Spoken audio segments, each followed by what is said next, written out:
Sejam bem-vindos ao programa Meu Voto Vale, o primeiro programa vinculado a uma ferramenta de inteligência artificial que permite você, eleitor, informar os problemas do seu município e ao gestor público apontar soluções e dar publicidade. Hoje estamos recebendo em nossos estúdios o Dr. Evandro Breda, presidente do PP de Farroupilha. Seja bem-vindo, Muito Dr. obrigado, Evandro. André. Obrigado por aceitar o convite. Obrigado eu. O senhor pode se apresentar e falar um pouquinho do senhor nesse momento? Bom, meu nome é Evandro Breda, como tu já disse. Sou advogado. Atualmente também sou presidente do Progressistas aqui de Farroupilha. Pautei minha vida profissional na advocacia, até mesmo em outros municípios. E anteriormente era vinculado à indústria. Na minha família tinha indústrias e tal, uma indústria na verdade. E essa foi a minha vida profissional. Perfeito, doutor Evandro. Muito obrigado pela sua presença. Nesse momento vamos tirar as máscaras, porque estamos respeitando todos os protocolos de higiene, né, contra o Covid. Nós dois já fomos vacinados, né, Com certeza. doutor Evandro? E estamos a uma distância segura. Então vamos iniciar a nossa entrevista, né? O senhor assumiu o PP agora, né, a partir desse ano, né? Sim. E quais os rumos o senhor pretende dar ao partido aqui no município de Farroupilha? Bem, eu assumi o PP com um objetivo, é fazer o partido crescer. Como se faz isso? Não é uma tarefa muito fácil, né? Porque o crescimento do partido se dá pela adesão de pessoas. As pessoas virem, se juntarem a nós. Mas não é simplesmente uma adesão por adesão, não é? Conseguir filiados é fácil, né? Basta pegar a ficha, distribuir as fichas, as pessoas assinam. A gente quer também pessoas que venham contribuir, né? Contribuir com ideias, né? Contribuir com, enfim, com a própria presença, né? Que participem do partido, participem da vida política.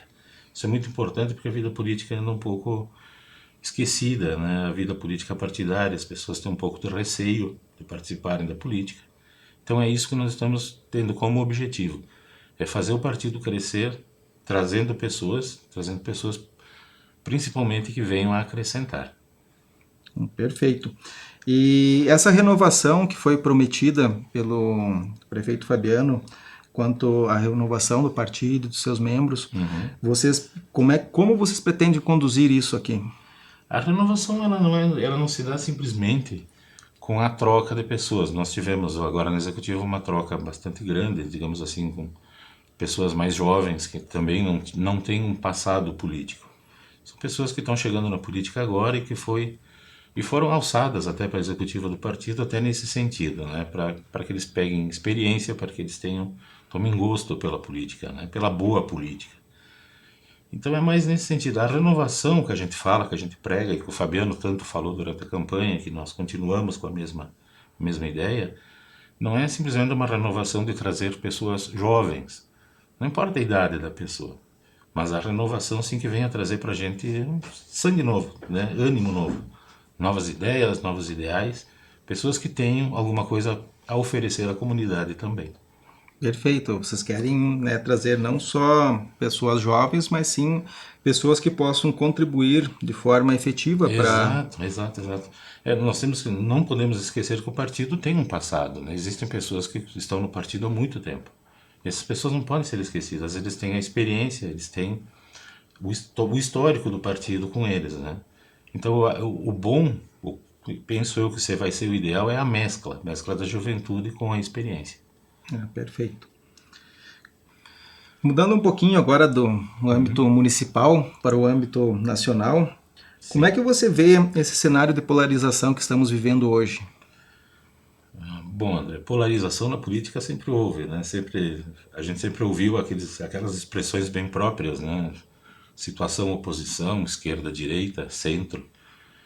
Eu penso que hoje as posições se radicalizaram bastante, né? Creio eu que o impeachment da Dilma contribuiu muito para isso, a eleição do Bolsonaro também contribuiu pelo outro lado, né? Estamos com duas posições bem distintas e bastante radicais, né? Eu tenho um certo receio, né, que esse radicalismo possa levar para um caminho não muito bom, né? Então, é exatamente isso, né? Radicalismo não vai levar a gente muito longe, né? Eu penso que a posição mais moderada seria ideal. Mas se não houver outra situação, outra seleção, né, infelizmente. O grande medo da população que eu vejo é que nos tornemos como os nossos vizinhos, né? Da Sim, Argentina, onde que estão sim, passando, sim, sim. agora o Chile também está passando por algumas situações, né, na sua renovação constitucional, com mudanças bastante abrangentes, mas não são mudanças que o mundo vê com bons olhos, né? É, exato. Existem algumas mudanças, vamos colocar assim, pregadas pela esquerda, que de fato elas não levam a lugar nenhum, né? O Brasil é um país grande, né, de gente, como é que eu vou te dizer assim? Nós temos alguns princípios, né, como a propriedade privada, por exemplo, né, um princípio que deve ser respeitado, né, a liberdade de expressão, a liberdade das pessoas, né, isso tem que ser preservado. Não se pode simplesmente terminar com isso da noite para o dia, né, e coisa que vem acontecendo nos nossos vizinhos, né, talvez aos poucos, de uma forma um pouco mais branda, mas sim, vem acontecendo. E penso que ninguém queira isso aqui para o Brasil. Perfeito. A questão da nossa liberdade de expressão é uma garantia constitucional, né? Sim, é Nós temos contempla a Constituição. que lutar não só para que a gente possa que as nossas opiniões sejam ouvidas, mas com a opinião contrária também seja ouvida, Claro, de forma que haja o debate, né? E isso, o debate nunca ele é ruim. Quando se há um debate é para criar coisas novas, coisas melhores. O que a gente não pode ter é a radicalização, né, a radicalização das partes, né? O debate sempre é bem-vindo, né? O debate construtivo sempre é bem-vindo, né? É desse debate que surgem as ideias, que surgem as soluções. Exato, critique, mas aponte soluções, né? Exato, Agora, o criticar por apenas criticar ou querer que as pessoas ah, com, né, convencer as pessoas que a tua opinião é a é a correta, válida. aí complica, né? A gente tem que ouvir os dois lados, a gente tem que ponderar e dessa ponderação trazer novas ideias, né? É assim que eu Exatamente. vejo que a política tem que ser exercida. Sim, exatamente. É no debate das ideias, é na colocação das ideias, é no posicionamento das pessoas que se chega a algum lugar, né? Se chega a uma conclusão. Mas enquanto isso não acontecer, né? Infelizmente nós não vamos a lugar nenhum. O PP pretende se posicionar nesse 7 de setembro, né, de alguma maneira. Bom, eu posso falar pelo PP aqui de Farroupilha, né? Pelo PP municipal, nós de fato não vamos apoiar nenhum tipo de movimento. Não significa que nós não estejamos dizendo para o nosso filiado não vá, não. Não é isso. Nosso filiado é livre para fazer o que bem quiser, participar desses movimentos se quiser, né? Mas como partido, o partido em si não está planejando nada para 7 de setembro. Nem as ações cívicos que são normais, né? Ah, sim, essas ações cívicas normais, sim, mas, digamos assim, nesse posicionamento do 7 de setembro mais como uma questão política, né, nós liberamos as pessoas podem tomar a posição que quiser, mas o partido em si não vai promover nenhum tipo de manifestação. E o senhor, como presidente do PP, pretende concorrer a algum cargo nas próximas eleições? Não, eu sou um dirigente partidário um pouco diferente. Sou um dirigente partidário que não tem intenção política, né? Eu não tenho intenção de me candidatar.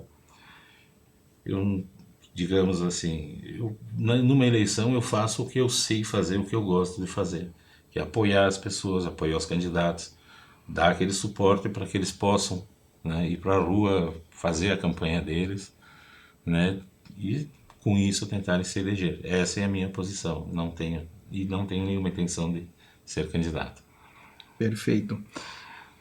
Então, como preparar então, já que o senhor não tem, né, essa pretensão, como vamos preparar essas novas lideranças que vão surgir para que tenhamos novos candidatos, né, do próprio partido, para que a gente mude essa visão da política que a gente tem hoje? Mudar a visão da política não é muito fácil, né? Hoje as pessoas até elas se afastam da política, né? Por N razões, né? Razões não, e de fato razões não faltam, né? Mas o que deve acontecer é o contrário disso. As pessoas deveriam se aproximar mais da política. Quanto mais pessoas próximas à política, mais próximas aos partidos, mais fácil se torna de modificar as coisas, né? A gente precisa que as pessoas venham, que participem, né? Que tragam suas ideias, né? É dessa coisa, é disso que vai surgir a nova direção, a nova direção, a nova liderança, né? Uma liderança não se faz da noite para o dia, nem durante uma campanha eleitoral, né? As pessoas têm que ter posição, né? Tem que contribuir com a sociedade com alguma coisa, né? E tem que ter algo para dar, né? Algo que a sociedade venha a reconhecer depois votando nele. Perfeito. E nesse sentido, como é que tu vê a ação das redes sociais, aplicativos de comunicação, como isso tem influenciado os partidos e suas posições políticas? Porque é Ah, através das redes sociais que estão sendo feitas as cobranças, o agendamento dessas manifestações, e através delas que tem pressionado e tentado se aproximar da política. sim, as redes sociais, na verdade, elas são uma ferramenta muito importante, né? Através das redes sociais a pessoa divulga o seu trabalho, divulga a sua profissão, enfim.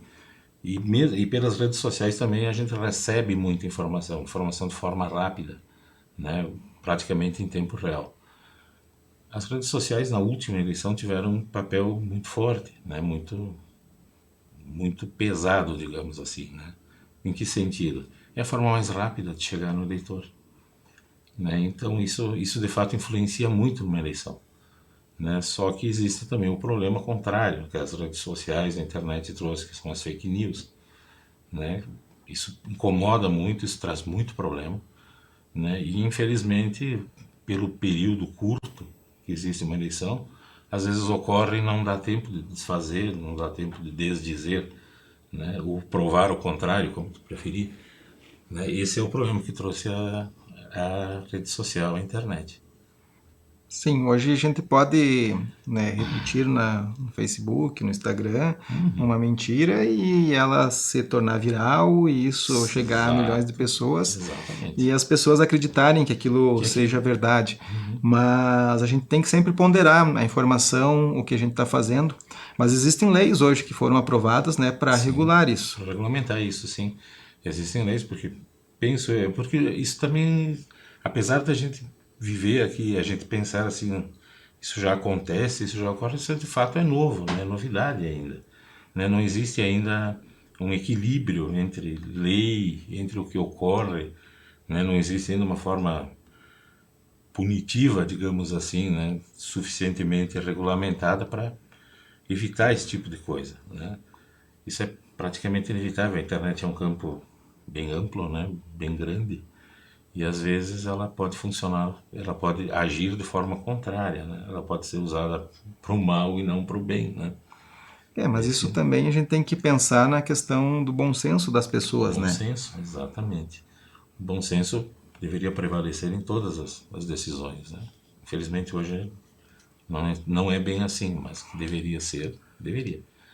Tu acha que essa perda de bom senso vem por esse radicalismo ideológico que a gente tem visto, né, nas nossas redes? Parte dele, sim. Eu creio que parte desse radicalismo venha da falta do bom senso.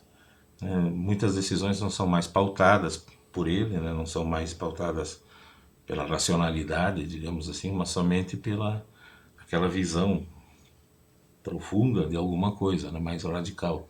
Sim, eu não gosto de você, então tudo que Então, tu faz exato. não presta. Quem não está comigo é contra, né? Quem não comunga com minhas ideias é meu inimigo. Não, não é assim, né? É uma Não visão é assim. pequena de mundo, A visão é né, bem Breda? limitada, né? Não podemos.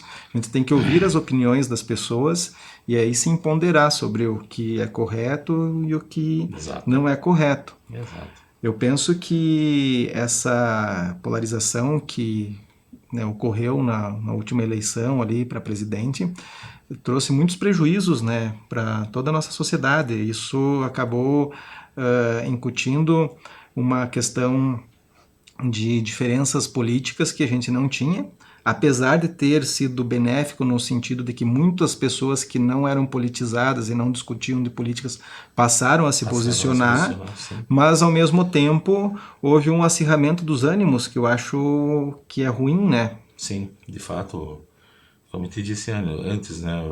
Infelizmente nós temos aquela posição hoje, né? se tu não é do meu time, tu é contra, né? E não é assim. As pessoas deveriam realmente ponderar, pensar, né, e agir de uma forma menos extrema, né?